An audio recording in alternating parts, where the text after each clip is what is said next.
Welcome back to my YouTube channel biology শেখো। আমি শেখ নওয়াজ হোসেন। আজকে কোশ্চেন অ্যান্সারের একটা সেশন করব, যেটা স্টুডেন্টদের রিকোয়েস্টেই করা হচ্ছে। আমার খুব একটা বেশি অভিজ্ঞতা নেই কিভাবে কোশ্চেন অ্যান্সার সেশন করতে হয়। জাস্ট র‍্যান্ডম আমি একটা পোস্ট করেছিলাম যে তোমরা কিছু তোমাদের জানা থাকলে কোশ্চেন করো। তো বহুজন বহু কিছু কোশ্চেন করেছে। আমার একটা স্টুডেন্ট সে এই কোশ্চেনগুলো স্ক্রিনশট নিয়ে একটা পিডিএফ বানিয়ে দিয়েছে। তো আমি নিজেও কোশ্চেনগুলো ভালো করে পড়িনি। দেখা যাক র‍্যান্ডম যেমনভাবে কোশ্চেনগুলো আসবে সেইভাবে আমি অ্যান্সার করার চেষ্টা করব। আমরা কোশ্চেনের দিকে এগিয়ে যাই। ১ম কোয়েশ্চেন আছে মিস্টার ডক। ওর নিজের নামও লেখেনি। জানি না কি নাম হতে পারে। ওর কোয়েশ্চেন হচ্ছে, "স্যার আমার কিছু কোয়েশ্চেন আছে।" ফার্স্ট কোয়েশ্চেন হচ্ছে, "আপনি কোন কলেজে এমবিবিএস করছেন?" "আমি এমবিবিএস করছি college of medicine and GNM hospital Kalyani." যেটা একটা গভর্নমেন্ট মেডিকেল কলেজ ওয়েস্ট বেঙ্গলের। যেটা কল্যাণী নদিয়াতে অবস্থিত। সেকেন্ড কোয়েশ্চেন, "আপনি সোমস ক্লাসরুমে কবে থেকে পড়াচ্ছেন?" সোমস ক্লাসরুমে থেকে এক্সাক্ট আমার ডেটটা মনে পড়ছে না। তবে ওই মে বা জুন মাস থেকে আই থিংক সেই সময় থেকে আমি ইউটিউব চ্যানেল সোমস ক্লাসরুমে পড়াশোনা করাই। মানে সেখানে পড়াই আরকি। আর হচ্ছে YouTube এ পড়ানো অ্যান্ড নিজের পড়াশোনা কিভাবে হ্যান্ডেল করেন? YouTube এ পড়ানো বলতে গেলে আমি YouTube এ আগে খুব একটা বেশি অ্যাক্টিভ ছিলাম না। তবে আমি পড়াতাম। 2nd ইয়ার এমবিবিএস থেকেই আমি অফলাইনে স্টুডেন্টকে পড়াতাম। বাড়ি থেকে মানে কল্যাণী থেকে বাড়ি যাওয়াটা অনেকটা কষ্টকর হতো। সেই কারণে আমি অনলাইনে শিফট করেছি ১ নম্বর জিনিস। ২ নম্বর জিনিস, নিজের পড়া এবং এমবিবিএস এর পড়া বলতে গেলে আমি উইকলি ১ দিন বা ২ দিন শুধুমাত্র YouTube এ পড়াই বা YouTube এ ভিডিও কনটেন্ট তৈরি করি। যেটা আমার মনে হয় না খুব একটা পার্থক্য হবে। ৭ দিনের মধ্যে ২ দিন আমাদের এমনিই নষ্ট হয়ে যায়। তো সেই জায়গায় আমি সেটাকে পড়ানোতে, যেটা আমার প্যাশন, সেটাতে আমি ফলো করি। নেক্সট কোয়েশ্চেন হচ্ছে অঙ্কুর মন্ডল। অঙ্কুর, যখন আমি কমেন্ট বক্স খুলে দেখছিলাম অনেকগুলো কোয়েশ্চেন করেছে। কিভাবে কোথায় সাজানো আছে ওর কোয়েশ্চেন গুলো আমি একটু পরে দেখছি। অনেক কোয়েশ্চেন করেছে। ওর অ্যান্সার গুলো দিতে, দিতেই হয়তো গোটা ভিডিও শেষ হয়ে যাবে। ১ম কোয়েশ্চেন, "তুমি কিসের ডক্টর হতে চাও?" ১ নম্বর জিনিস তো এমবিবিএস মানে মানুষের ডাক্তার হবো। ও জিজ্ঞেস করছে আফটার এমবিবিএস কি হবো? তো বেসিক্যালি আমার একটা ইচ্ছা আছে যে আমি একাডেমিক লাইনে কোনো জায়গায় এগিয়ে যাবো। খুব একটা ক্লিনিক্যাল ওরিয়েন্টেশন এর প্রতি আমার ইচ্ছা নেই। তো ভবিষ্যতে কি হবে সেটা দেখাই যাক। তবে মোটামুটি নন ক্লিনিক্যাল এর দিকে আমি এগিয়ে যাওয়ার ইচ্ছা রাখি। বাকি ভাগ্যে যেটা থাকবে সেটাই পরিণতি হবেই। আ তারপর হচ্ছে স্লেভ অফ আল্লাহস। ও কোয়েশ্চেন করেছে, "দাদা তোমার কবে বিয়ে হবে?" এটা বহুজন কোয়েশ্চেন করেছে। খুব ইন্টারেস্টিং কোয়েশ্চেন। আমার বিয়ে অলরেডি হয়ে গেছে। 20th অক্টোবর ২০২৩ সালে আমার বিয়ে হয়েছিল। তো বিয়ে মানে নিকাহ পড়ানো হয়ে গেছে। অনুষ্ঠান এখনো হয়নি। সুতরাং টেনশনের কিছু বিষয় নেই। তারপর কোয়েশ্চেন মিস্টার ব্যানার্জি কোয়েশ্চেন করছে, "স্যার আপনার YouTube জার্নিটা একটু শর্ট এ বলুন প্লিজ।" আ আমার YouTube জার্নি বলতে গেলে আমি প্রথমত YouTube চ্যানেল খুলেছিলাম। আমার একটা এনজিও আছে। সেই এনজিওর কিছু ভিডিও দিয়ে, এবং সেখানেই কিছু অল্প, অল্প ভিডিও আমি কেমিস্ট্রি পড়ানো দিয়েছিলাম। যবে থেকে আমি অফলাইনে পড়ানো স্টার্ট করছি জাস্ট সেই সময়। তবে সেই চ্যানেলটা নিয়ে আমি খুব বেশি কন্টিনিউ ছিলাম না। আর তারপরে আমি যখন YouTube এ আমার যে চ্যানেলটা বায়োলজি শেখো, এই চ্যানেলটা আমি ক্রিয়েট করেছিলাম। আমার ২০২৩ এর একটা ব্যাচ উচ্চ মাধ্যমিক যখন দিচ্ছিল, তাদের পড়াশোনার কিছু সমস্যা ছিল, তাদের টেস্ট পেপার সলিউশন। জাস্ট সেটার উদ্দেশ্য নিয়ে আমি চ্যানেলটাকে খুলেছিলাম বায়োলজি শেখো। যে বায়োলজিতে কি যেটা আমি পড়াই সেটা কিভাবে শেখানো যায়। তার ভিত্তিতে আমি খুলেছিলাম। তো বেসিক্যালি মোটামুটি ওটা ওই ২০২৩ এর জানুয়ারি নাগাদ আমি খুলেছিলাম। তখন থেকে ধীরে, ধীরে আমি যার যেটা কোয়েশ্চেন ছিল সেটার উপর অ্যান্সার বানাতে লেগেছি। মানে সেটার উপর ভিডিও বানিয়েছি। আমি বেসিক্যালি ফোকাস করিনি যে আমি কি বানাবো। আমি মানুষের কোয়েশ্চেনের উপর অ্যান্সার গুলো করতে লেগেছি। সেখানে বায়োলজির কনটেন্টও প্রচুর দিয়েছি, নিটের কনটেন্টও প্রচুর দেওয়া আছে। বায়োলজির কনটেন্ট কিছু, কিছু ওমিট করা আছে। বাকি নিটের কনটেন্ট কম বেশি সবকিছু এভেইলেবল আছে। ভবিষ্যতে যদি মানুষের সাথ থাকে, তোমাদের যদি আ সাপোর্ট থাকে, তাহলে এই চ্যানেলটা নিয়ে আরো এগিয়ে যাবো। YouTube এ আরো বড় জায়গায় পৌঁছাতে হবে। বাংলার বুকের স্টুডেন্টদের বেনিফিট দিতে হবে। মোট কথা এটাই হচ্ছে উদ্দেশ্য। তারপরে ওর আরেকটা কোয়েশ্চেন আছে যে, "কোন স্টুডেন্টের নিটের প্রিপারেশন এর সময় কি YouTube চ্যানেল স্টার্ট করা উচিত?" দেখো, বর্তমানে বহু স্টুডেন্ট দেখতে পাই যে তারা নিটের প্রিপারেশন এর সময় YouTube চ্যানেল ওপেন করে। তো তারা কি করবে না করবে সেটা তাদের ব্যক্তিগত মতামত। তবে আমার যদি মতামত জিজ্ঞাসা করা হয়, আমি বলব যে নিটের সময় অতটা সময় আমাদের কাছে থাকে না যে আমরা অন্য জায়গায় ডাইভার্ট হবার দেখাই। কারণ আমার কাছে এখন বর্তমানে একটা YouTube চ্যানেল আছে। আমি দেখতে পাই সেটা রেগুলার চেক করা, সেটা এনালাইসিস করা, কোন ভিডিও কেমন ভিউ যাচ্ছে, কি কমেন্ট আসছে, সবকিছু নিয়ে একটা এনগেজিং মোমেন্ট থাকে YouTube এর সঙ্গে শুধুমাত্র। এটা আমার মনে হয় নিটের প্রিপারেশন এ করা উচিত না। কারণ আমি নিজে করিনি বা আমার বন্ধু-বান্ধব যারা নিটে সিলেক্টেড হয়েছে কাউকে আমি করতে দেখিনি।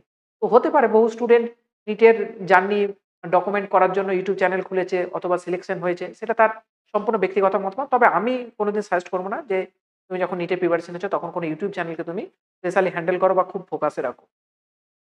তারপরে কোয়েশ্চেন, অনেকগুলো কোয়েশ্চেন করে দিয়েছে। দাদা আমি একজন নিট অ্যাসপিরেন্ট। আমার যে কোয়েশ্চেন আছে, নাম্বার 1, আফটার এমডি-এমএস সার্ভিস বন্ডের পরে ডক্টররা কি অটোমেটিক হসপিটালে শিফট হয়? না জব ভ্যাকেন্সি বেরোলে দেন ইন্টারভিউ দিয়ে চাকরি পায়? এটা নিয়ে আমারও খুব একটা মানে একদম ক্লিয়ার ভিশন কিছু নেই। জেনারেলি এমডি-এমএস এর পর একটা সার্ভিস বন্ড করে। তারপরে হসপিটালে চাকরি জেনারেলি পেয়ে যায় বা ইন্টারভিউ করে। আর জেনারেলি এমডিএমএস করে যদি কেউ মনে করে যে আমি প্রাইভেট সেক্টরে কাজ করব, সে নিজের প্রাইভেট যে আ চেম্বার থাকে সেটাকে কন্টিনিউ করে। Second question, after MBBS how staff maximum কত ইয়ার্স থাকা যায়? হাউ স্টাফ ওটা depends upon hospital. Generally government hospital, যেগুলো গভর্নমেন্ট মেডিকেল কলেজ যেখানে এমবিবিএস স্টুডেন্টরা পড়ে, সেখানে ১ বছরের বেশি জেনারেলি থাকা যায় না। তবে বহু সময় দেখা যায় যে হাউস স্টাফ করতে, করতে অনেক স্টুডেন্ট নিট পিজির প্রিপারেশন এর জন্য সিটটা ছেড়ে দেয়। তো সেই সিটটা ভ্যাকেন্ট হয়ে গেলে অপর কোনো স্টুডেন্ট যে অন্য কোথাও চাকরি-টাকরি কিছু করছে না, সে সিটগুলো ফিল আপ করতে পারে। জেনারেলি 1 ইয়ার্স এর হয়, কারো, কারো 2 ইয়ার্স লং চলেও যায়। তারপর কোয়েশ্চেন, কল্যাণীতে পেশেন্ট লর্ড কিরকম? পাশেই তো এইমস। দেখো প্রত্যেকটা মেডিকেল কলেজের নিজস্ব একটা পেশেন্ট ফ্লো রয়েছে। ঠিক আছে? ধরো তোমার গ্রামেতে ৫ টা যদি ডক্টর হয়, ৫ টার কাছে কম বেশি একটা ফ্লো থাকবেই। হ্যাঁ, এবার কল্যাণী যেহেতু এইমস এর থেকে তুলনামূলক একটু পুরানো, তাই এখানে মানুষের রাস্তাটা অনেক বেশি, এখানে অনেক ব্রাঞ্চ আছে। তার উপরে এইমস যেহেতু সেন্ট্রাল, সেখানেও পেশেন্টের একটু আস্থা অন্যরকম, সেখানেও মানুষ যায়। তবে এইমস যেহেতু ফুললি এখনো ডেভেলপ হয়নি, বহু মানুষ এইমস এর এই সুযোগ সুবিধা না পেলে কল্যাণী জেএনএম তেই কিন্তু আসে। প্লিজ দাদা অ্যান্সার গুলো দিয়ে দাও। চলো দিলাম অ্যান্সার। এরপর নেক্সট কোয়েশ্চেন হচ্ছে, কিভাবে ফিজিক্স কেমিস্ট্রির থিওরি প্লাস ম্যাথ কিভাবে করব? দেখো ফিজিক্স কেমিস্ট্রি স্যারকে ফলো করো, স্যার যেভাবে কনসেপ্ট পড়াচ্ছেন সেগুলো পড়ো। আর প্র্যাকটিস করো প্রচুর বেশি। আর ম্যাথ কিভাবে করবে? Same as physics chemistry. Physics chemistry যেমন ম্যাথও সেরকম। থিওরির উপর ফোকাস করো, ভালো করে থিওরি বোঝো, তারপর প্র্যাকটিসের দিকে এগিয়ে যাও। একটা কোয়েশ্চেন করছে ফিজিক্সে কিছু বলেন। ফিজিক্সে কি বলবো? ফিজিক্স আমাদের মেডিকেল স্টুডেন্টদের খুব প্রিয় সাবজেক্ট, সেটা নিয়ে বলার মতো খুব একটা কিছু আমার ভাষা নেই। তো ফিজিক্স নিয়ে বলতে গেলে একটাই জিনিস বলব যে ১ম এ থিওরির উপর ফোকাস করো, কনসেপ্ট গুলো বুঝো। বাকিগুলো খুব ইজি হয়ে যাবে। প্র্যাকটিস ধীরে, ধীরে করলে এমনি ইজি হয়ে যাবে।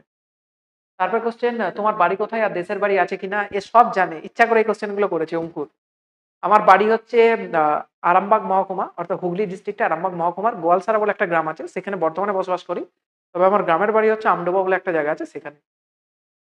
তোমার মাধ্যমিক এন্ড এইচএস আর নিটের স্কোর কত ছিল? মাধ্যমিকে আমার স্কোর ছিল 643, প্রায় 92% এর মতো। ২০১৬ সালে মাধ্যমিক পাস করেছিলাম। এইচএস ২০১৮ ছিল সায়েন্সে। মার্কস পেয়েছিলাম 88%। আর নিটের স্কোর কত ছিল? নিটের স্কোর ছিল 596, অর্থাৎ ৫৯৬ আউট অফ 720। নিট ছিল ২০২০ সালে। আরো কোশ্চেন আছে ওর। কত কোশ্চেন? তুমি সিঙ্গেল না ম্যারিড? সব জানে। আমি ম্যারিড এটা ও ভালো করেই জানে। হ্যাঁ? ইচ্ছাকৃতভাবে জিজ্ঞাসা করেছে। তুমি বাই চান্স ডক্টর না হলে কি করতে? বাই চান্স আমি ডক্টর না হলে আমার এখনো ইচ্ছা আছে সিভিল সার্ভিসের দিকে যাওয়া। তো বেসিক্যালি ডক্টর না হলে আমি সিভিল সার্ভিসের দিকেই যেতাম। একদম পার্মানেন্ট জিনিস থাকতো। হয় ডব্লিউবিসিএস নয়তো ইউপিএসসি। তারপর কোয়েশ্চেন, দাদা তোমার সাথে দেখা করতে চাই। I am from 13 batch of কমজেনারেশন। অলওয়েজ ওয়েলকাম আমাদের কলেজের জুনিয়র। চলে আসবে। আমি রুম নাম্বারও তোমাকে আমি কমেন্ট করেছিলাম যে ১১৭ নাম্বার রুম সিনিয়র বিল্ডিং এ। যখন ইচ্ছা যাবে, কোনো ডাউট থাকলে চলে আসবে। তুমি কিসের ডক্টর হতে চাও? অলরেডি আমি অ্যান্সার করেছি। ডক্টর হওয়ার পর তুমি কি পড়ানো অ্যান্ড ইউটিউব চ্যানেলটা কন্টিনিউ করবে কি? আমার ইউটিউব চ্যানেলটাকে সম্পূর্ণভাবে আমি একটা মেডিকেল ফিল্ডের দিকে ওটাকে শিফট করার চিন্তা ভাবনা করছি। যেটা আমি নেক্সট ইয়ার থেকে দেখাবো। একটা নতুন চ্যানেল ক্রিয়েট করতে পারি, অথবা এই চ্যানেলটায় আমি মানুষের সচেতনতা নিয়ে যে সমস্ত জিনিসগুলো হয় সেগুলো ভিডিও বানাবো। কোন রোগ বা কি সচেতনতা অবলম্বন করলে হবে না, বা কোন, কোন ভুল করলে মানুষের রোগগুলো বেড়ে যেতে পারে। এই সমস্ত নিয়ে আমি একদম লাইভ যেভাবে সব জিনিস করি, সেভাবে পেশেন্ট দেখে আমি সেগুলো করার চেষ্টা করব। তারপরে একটা কোয়েশ্চেন আছে, তোমার বায়োলজি ছাড়া আর কোন সাবজেক্ট ভালো লাগে? বায়োলজি ছাড়া আমার সাবজেক্ট ভালো লাগে বলতে গেলে সায়েন্সের বাইরের সাবজেক্ট বাংলা সাবজেক্ট খুব ভালো লাগে। যেটা আমি 11-12 খুব পড়তাম বলে আমাকে লোকজন বাংলা সাহিত্যিক বলেও রাগাতো যে ও প্রেসিডেন্সির প্রফেসর হবে ডাক্তারি ছেড়ে। তো বাংলা সাবজেক্ট আমার জেনুইনলি খুব ভালো লাগতো। তারপর হচ্ছে নিট ২০২৬ এর জন্য কোন মান্থ নাগাদ টেস্ট সিরিজ জয়েন করা উচিত? আর ক্লাস 11 এ কি কোনো টেস্ট সিরিজের দরকার আছে? দেখো ক্লাস 11 এখন পড়ছো মানে নিট ২০২৬ এ দেবে। আমি তো বলব তুমি যদি রানিং এ পেতে যাও এখন থেকে টেস্ট সিরিজ জয়েন করো। কোনো মানে ওইরকম নাগাদ-টাগাদ কিছু নাই। তুমি 11 এ উঠে গেছো, 6 মান্থ আই থিংক পার হয়ে গেছে। প্রয়োজন পড়লে এখনই টেস্ট সিরিজ জয়েন করো। ঠিক আছে? কে কোয়েশ্চেনটা করেছো? দীপক বিশ্বাস। এখনই জয়েন করো। তারপর হচ্ছে রহমত আলম বলছে, স্যার আমার নাম নূর আলম, নিট অ্যাসপিরেন্ট। আমার কোশ্চেন হলো মেডিকেল কলেজে গিয়ে আর কলেজ হোস্টেলে কমপ্লিটলি ইসলামিক লাইফস্টাইল কাটানো কি পসিবল? এই বিষয়ে করলে খুব উপকৃত হবে। তোমার লাইফ তুমি যেমনভাবে কাটাতে চাও সেরকম কাটাতে পারবে। শুধু পড়াশোনাটা করবে। বাকি যা ইচ্ছা তাই তুমি করোগে। কোনো সমস্যা নেই। তবে ধীরে, ধীরে তুমি যখন মডার্ন হবে, তোমার মডার্নাইজেশন এর দিকে কিছু, কিছু জিনিস প্রয়োজনীয়। তুমি যে একজন ডাক্তার, তোমার অ্যাটিটিউড এ ওটা লাগা উচিত। তোমাকে যেন রাস্তার ফকির না মনে হয়। জাস্ট এটুকুটাই মেইনটেইন করলে মোর দ্যান এনাফ। তারপর হচ্ছে তুমি বিয়েতে কত লোকে এর কোয়েশ্চেন বিয়েতে কত লোককে খাওয়াবে? বিয়েতে একজনকে খাওয়াবো, তোকে খাওয়াবো ওটা আমি। তোমার ফ্যামিলি মেম্বারস কতজন? ফ্যামিলি মেম্বারস বলতে গেলে আমার বাবা-মা, আমার বড় দাদা আছে, তার স্ত্রী এবং একটা আমার ছোট্ট ভাইপো আছে। তোমার ফেভারিট ক্রিকেটার কে? আমার ফেভারিট ক্রিকেটার হলো বিরাট কোহলি। Always favourite. তার অ্যাটিটিউড হোক, তার খেলার প্রতি enthusiasm সবকিছুই আমাকে দারুণ লাগে। তো আমার ফেভারিট ক্রিকেটার হলো বিরাট কোহলি। তারপর হচ্ছে আপনার কোয়েশ্চেন করছে শুভ। বলছে তোমার ডাক্তারি পড়তে এখনো অবধি কত খরচ হয়েছে? এটা নিয়ে অলরেডি আমি একটা ভিডিও বানিয়েছি। ওই ভিডিওটা আই বাটনে ক্লিক করো, দেখতে পেয়ে যাবে। আমি দিয়ে দেবো লিংক। মেডিকেল কলেজে ভর্তি হতে গেলে কি হোস্টেল থাকা ম্যান্ডেটরি নাকি বাড়ি থেকে যাওয়া আসা করা যায়? হোস্টেল থাকা ম্যান্ডেটরি নয়। তুমি দূরে খুব বাড়ি হলে বাড়ি থেকে তো কলেজ আসতে পারবে না। সেই ক্ষেত্রে হোস্টেল পাই। আর বাড়ি থেকে তুমি আসা যাওয়া করতে চাইলে বাড়ি থেকে আসা যাওয়া করতে পারো। তবে কিছুদিন গেলে তুমি বুঝতে পেরে যাবে যে হোস্টেল থাকাটাই বেটার। কারণ সকালবেলা উঠে আসা, রাত্রিবেলা রিটার্ন করা অনেকটা জার্নি হয়ে যায়। যেটা তুমি যদি করতে পারো then you are okay. Hostel mandatory নয়। তারপর আজিজুর রহমান কোয়েশ্চেন করছে আপনার ছেলের নাম কি? আমার ছেলে? আমার ছেলে নয়। অনেক ভিডিওতে যেটা দেখেছো একটা ছোট্ট বাচ্চা শিশু, এটা হচ্ছে আমার ভাইপো, আমার আদরের ভাইপো। তার নাম হচ্ছে আদনান হাবিব। ওটা আমার ছেলে নয়, ওটা আমার ভাইপো। তবে হ্যাঁ, ছেলের মতোই। তারপর হচ্ছে তমাল বিশ্বাস কোয়েশ্চেন করেছে যে, "কিভাবে পড়লে এইচএস নিটে ভালো স্কোর করা যাবে? প্লিজ আমার কোয়েশ্চেনটা রিপ্লাই দিও দাদা।" আমারই স্টুডেন্ট কি কোয়েশ্চেন করেছে। অলরেডি বহুবার বলেছি আমি, বোর্ড এবং নিট দুটোতেই কনসেপ্টের প্রয়োজন। কনসেপ্টের উপর ফোকাস করো। কনসেপ্ট যদি ঠিক হয়ে যায়, ধীরে, ধীরে সেগুলোর কোয়েশ্চেন প্র্যাকটিস করো। বোর্ডসের জন্য বোর্ডসের লেভেলে, নিটের জন্য নেটের লেভেলে। দুটোকে যদি সমানভাবে কাজে লাগাতে পারো, সময়কে ঠিকঠাকভাবে ডিস্ট্রিবিউট করে আরামসে নিট প্লাস বোর্ড দুটোই একসঙ্গে খুব ভালো রেজাল্ট হবে। তারপরে কোয়েশ্চেন দিল্লি এইমস এ চান্স পেতে গেলে কত মার্কস পেতে হবে? দিল্লি এইমস এ চান্স পেতে গেলে বর্তমানে দেখতেই পেয়েছো 720 পেতে হবে। এবার হচ্ছে কালকের টাইম শিডিউলটা কি ক্লাস 11 এর জন্য? অলরেডি আমি একটা সোমস ক্লাসরুমে ডেইলি রুটিনের শিডিউল দিয়েছিলাম। সেটা নিয়ে কোয়েশ্চেনটা আই থিংক করেছে। হ্যাঁ, ওটা সবার জন্য, সবার, এভরিওয়ান। আরেকটা কোয়েশ্চেন আছে। আপনার ওয়াইফ আর আপনি আলাইন মিশনের কোন ক্যাম্পাসে পড়তেন? আমি আলাইন মিশনের সাঁতরাগাছি ক্যাম্পাসে 11-12 পড়েছি। আর আমার ওয়াইফ একটা ক্যাম্পাসে পড়েছে, যেটা আমি বলা এখন প্রয়োজন বোধ করি না। আপনি স্যার নিটের প্রিপারেশন করান কি আলাদা করে অনলাইন পেড ব্যাচে? আর নিটের পর কি সব ইংলিশে? নিটের পর তো সব ইংলিশে। তুমি যখন মেডিকেল কলেজে ঢুকে যাবে তখন সবকিছুই তোমাকে ইংলিশে পড়তে হবে।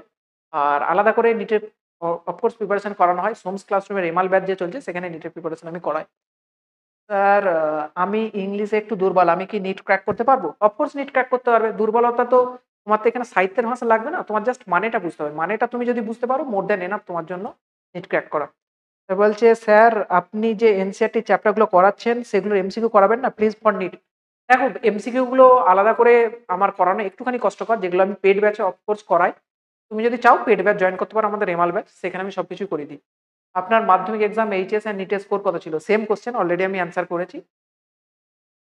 তারপর হচ্ছে কোয়েশ্চেন করেছে রুবেল, "স্যার কল্যাণী এমসে পড়তে গেলে নিটে কত নাম্বার পেতে হবে?" মোটামুটি ধরে রাখো ৭০০ র কাছাকাছি মার্কস তোমাকে পেতে হবে। ৭০০ অ্যাবভ পেতে হবে। ঠিক আছে? তারপর কোশ্চেন, "স্যার ব্যাঙ্গালোরে পড়তে হলে কত পেতে হবে?" ব্যাঙ্গালোরে কোথায় পড়বে? ব্যাঙ্গালোরে নার্সিং পড়তে গেলে টাকা লাগবে, মার্কস লাগবে না। ব্যাঙ্গালোর ফার্মেসি পড়তে গেলে টাকা লাগবে, মার্কস লাগবে না। বাকি যদি এমবিবিএস পড়তে চাও তাহলে ওখানকার কলেজ কেমন কি কাট অফ যায় সেটা এনালাইসিস করে বুঝতে পারবে। তারপর কোশ্চেন করেছে, "এসসি স্টুডেন্টরা গভর্নমেন্ট মেডিকেল কলেজে পেতে হলে মিনিমাম কত মার্কস পেতে লাগবে?" দেখো ২০২৪ এর কাট অফ নিয়ে অলরেডি আমি লেটেস্ট একটা ভিডিও দিয়েছি। এই ভিডিওটা সবাই দেখে নাও। দেখলেই বুঝতে পারবে এসসি কাট অফ কত মিনিমাম লাগবে। নরমাল জিনিস বুঝতে পেরে যাবে। ঠিক আছে? ৫৫০ র কাছাকাছি প্রায় ২০২৫ এর জন্য লাগবে। সেইজন্য ২০২৫ এর প্রিপারেশন নিলে ৫৫০ ভেবে চলো। হ্যাঁ, এতটা পর্যন্তই শেষ। তোমাদের কোয়েশ্চেন গুলোর জন্য খুব ধন্যবাদ। যাদের জানার ইচ্ছা ছিল আমার সম্পর্কে, আই থিংক অনেক কিছু আমি বলে দিয়েছি। যদি ভিডিও ভালো লেগে থাকে লাইক, শেয়ার, সাবস্ক্রাইব করতে ভুলবে না। আর কিছু যদি ডাউট থাকে এই কমেন্ট বক্সে লিখে যাও। আমি সবগুলোর অ্যান্সার করার চেষ্টা করব। Thank you all.